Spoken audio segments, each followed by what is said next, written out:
to my video of the A-Loop for the Squealin Pig 2024.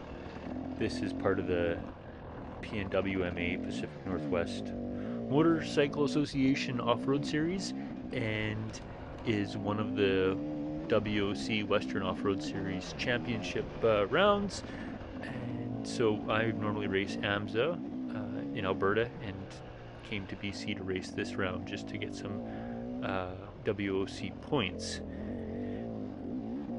I'm racing in Senior Expert, or in AMSA we call this 40A, so you've got to be at least 40 years old to race this class.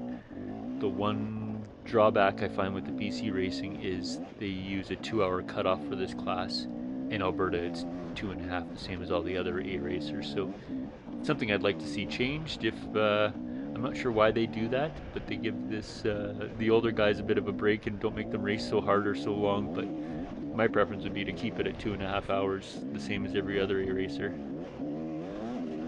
I'm going to put race in quotation marks on this ride because I really just wasn't feeling it this day. I was just sort of lackadaisical riding around, sitting on my ass and not really racing. Lap 2 I started to rip pretty good, but I ended up crashing trying to pass a B rider and my legs were in quite a bit of pain, so I just sort of limped it home. But anyways, to this point here I'm just lollygagging around, so a bit of the cooler section I'd say probably starts around the 25-minute mark of this video, but I wanted to include the entire A section just because a lot of riders would have only seen the B loop. So the structure of this race was the A riders would go out and then hit the AB split, do the A portion once, and then on successive laps skip that A portion and strictly do the B portion. I'm not sure why they had to skip the A portion for lap 2, because that was the funnest part of this whole race. So at least for me, the rest of it's all pretty fast, and if you have a 450 MX bike you could make some really good time here, but my heart wasn't in it, so you'll see me letting guys just go past, and I really just don't care to be quite frank about the results of this race, seeing that nobody that I was competing with was actually in it and just wasn't feeling it. So sorry, it's kind of a lazy ride here, but when we get into the difficult sections, I do make a bunch of passes on people because they're struggling, and I enjoy the harder stuff. So anyways, hope you enjoyed the video, and I'll add a little bit of commentary here and there if there's anything that jumps out at me as being exciting, but thanks for watching.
runs for about 15 minutes at a time, so I need to sort of catch it and hit record again.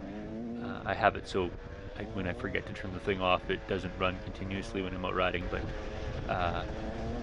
you'll see there's little portions of this loop that are skipped, but for the most part I had the video recording here. And one comment I'll make, one nice thing about BC races is they lay out the course with these orange arrows, and it makes following the trails fairly easy, so it's difficult to get lost. I find the AMSA races, you've really got to be paying attention to the ribboning, because all they do is generally have flags. The odd place they might have an arrow or a W, but for the most part it's just ribbons in the trees, and those can get taken out, and then you're sort of left guessing. But obviously a lot of this is well-established trail, so you're not going to stray too far off, and where it was multiple lines, they'd have stuff flagged off. So yeah, I'd say that they do a really good job of marking out the courses on the BC races, which is nice.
Gaggle of people past me. Yeah, like I said before, if I was really racing this, that just wouldn't be a thing, but as you can see by my pace, I'm just kind of just out for a tour here, so I didn't want to hold anybody up, and I thought there's probably people out here that are actually racing for the BC championship, and those places actually count. The fact that I just lined up for this race guaranteed that I was second overall in the WOC, so I could have came in last place and I still would have had that position. And unfortunately Wayne had first place locked up, so him missing the race didn't cost him anything either. But yeah, you'll see I let a lot of these guys go by. I think the next person there, Andy, that's somebody that I would have battled with all through the AMSA series this year, and I ended up second overall and he ended up third overall, so we're used to competing against one another. But yeah, today I just decided let him go, and if I see him again, I see him again, but no panic here. So yeah, let a few people by. The other funny thing, this next guy that I let by right here, oh no, maybe it wasn't him. Okay, there was another guy that I let by, and then he proceeded to crash right in front of me, and oh, here we go. This guy, let him go by, and then this is always the worst thing. Yeah, get by somebody and then crash, and then they'll pass you and you got to do it all over again. But I thought, whatever, we'll just let this guy go and do his thing. So, or a girl. There were a few ladies out here as well, so, but I'm pretty sure that was a dude.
here we're pulling into is called Slaughterhouse. One of the first ones that we rode was called Axe in Head. This one's called Slaughterhouse. We go by those signs pretty quick, so it's hard to pick up on the video.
storm, I guess you could say. They had moved all this logging equipment out of the way so we could rip through this section, or take it easy and catch your breath and have a water or whatever it is you do when you're on mindless roads like this. But yeah, I'd say after this part of the race, starts to get interesting anyways. There's some challenges with logs and what have you. Some of those places I couldn't believe how much lumber was down. It was pretty crazy, and I know that they had cleaned out a bunch of it as well, so this would be pretty interesting, cutting in fresh trail in places like this where the trees are just all over the place and perpetually falling down. It probably makes it very difficult. So I'm guessing the guys that put on the race put in a lot of work. They obviously used a lot of pre-existing trail, but some of this new stuff, I'm sure they had their work cut out for them. So appreciate that. I've only rode in this area once before. This spring I came to Kelowna and rode around. There was still snow on the ground, but we did ride this area, and there's sort of two halves to the zone here, but the other side is definitely a lot more technical and fun. And in case you missed that sign, they call this section Logjam, which will become obvious here once we get into it.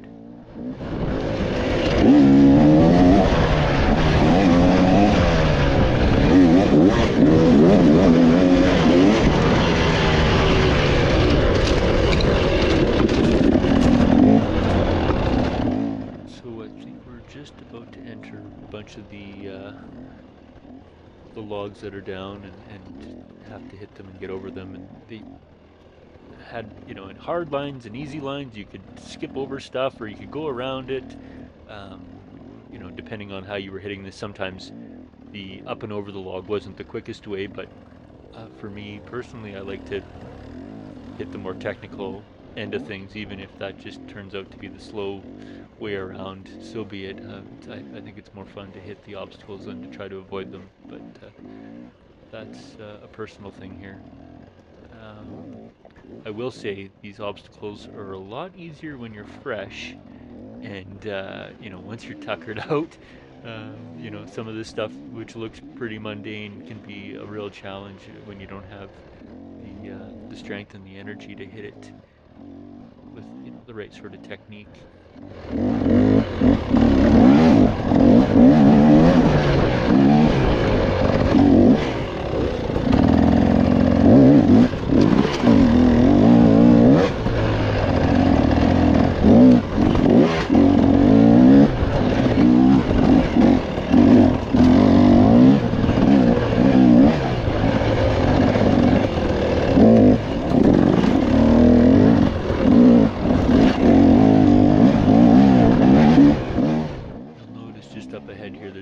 Dropped his bike going over a log.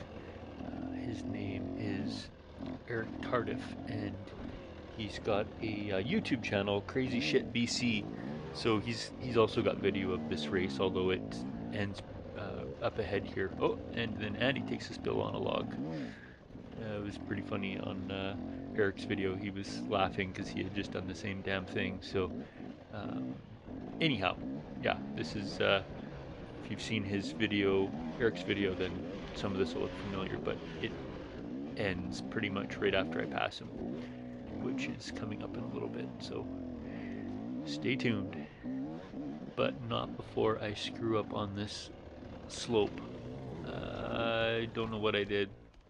Tucked the front or the rear, and my rear brake is caught up in a bunch of roots, and I didn't realize it, but every time I pulled it, I was tearing my rear brake further and further away from my bike. So thankfully I didn't break it off, but it is bent out way the hell out now, which kind of sucks, especially when you're on a week-long BC trip and don't really have any means of repairing it easily. So I had to ride the rest of the trip with this brake lever that was sticking way out. Thankfully didn't catch it on anything else and totally rip it off.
more technical section, and you'll see a lot more people are hitting the ground as a result. So there's yeah, lots of opportunity to make passes on people. Just trying to stay consistent, and again, not really racing this, just kind of riding it, but you know, maintaining somewhat of a consistent pace, I guess, is what I was trying to do through this. Once you start making passes on people, then you know the adrenaline starts to ramp up, and it's a little more fun. So I enjoyed this portion of the race.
Profin. So yeah, depending on your level of skill and energy, this could have taken a real toll on you.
On this next section, there's a couple logs which you can essentially double if you hit it hard enough, but there was a bunch of chaos going on here, and when I actually looked around and took half a second, I realized that going over that log is actually the stupid thing to do, and you're better off going through here. So I kind of cut through and then waited in line, but as you can see, Eric was having drift difficulties getting up this, so made a sneaky pass on him, and I don't think I did see him again after this. But yeah, this is a fun section.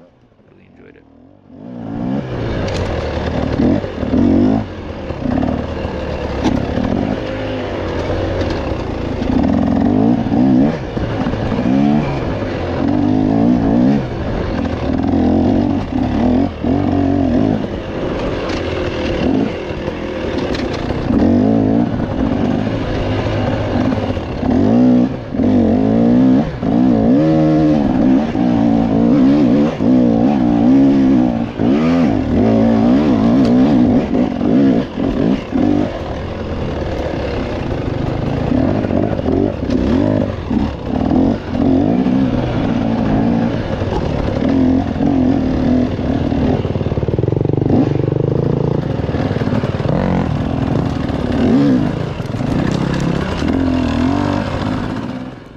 racers are going to be very familiar because I had let them all go by me earlier on. So, yeah, time to start making some passes, I guess.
There was more than one live check. There must have been, but on the A loop, I think this was the only check that we came into. There's two guys standing here, but I'm not sure why this guy's just sitting behind the first guy. So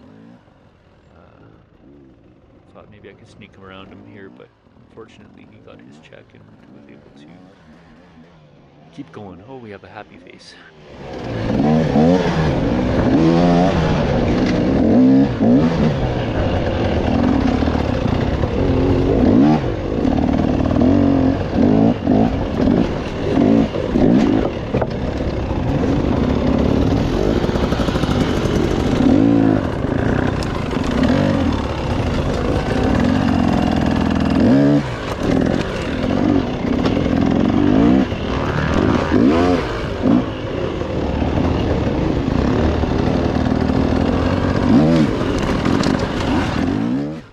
Get excited when I start seeing happy faces and spectators and balloons. That means there's probably some interesting obstacles up ahead, and not knowing the course or any of this stuff, obviously this is all new to me. Yeah, let's just go for it. I wanted to give this guy time to kind of get through it, but it didn't take long to catch up to him.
Laughing this next section. There's some guys in here just drinking beers, watching everybody. I was kind of jealous of them at this time.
So this cut block is essentially the trail leading back to where the A's and B's join back up again. You maybe can sort of notice from the video, but in certain places this was just a dust bowl. The start of the race was insanely dusty, and yeah, a lot of the trails were just very dry and dusty. I'm not sure when a good time to ride these areas is. When we came this spring, it was pretty good. It wasn't super dusty, but I guess I found a lot of the lower areas were dusty, and then the middles were pretty good and pretty tacky, and then when we got up high, we were hitting snow pretty much everywhere we went. So yeah, I don't know when the best time is. I guess after a good rainstorm would be a wise choice to ride some of these places if you don't want to suck on dust all day. But anyways, yeah, this is kind of the tail end of the video here, just coming up to the split. I was able to get in a couple laps, came in 6th place, so yeah, secured the 2nd overall in Senior Expert for the Western Off-Road Championship. And yeah, see what next year brings. Likely gonna race a different class, but yeah, TBA at this point. So thanks for watching, and we'll just close this out with me headed towards that split.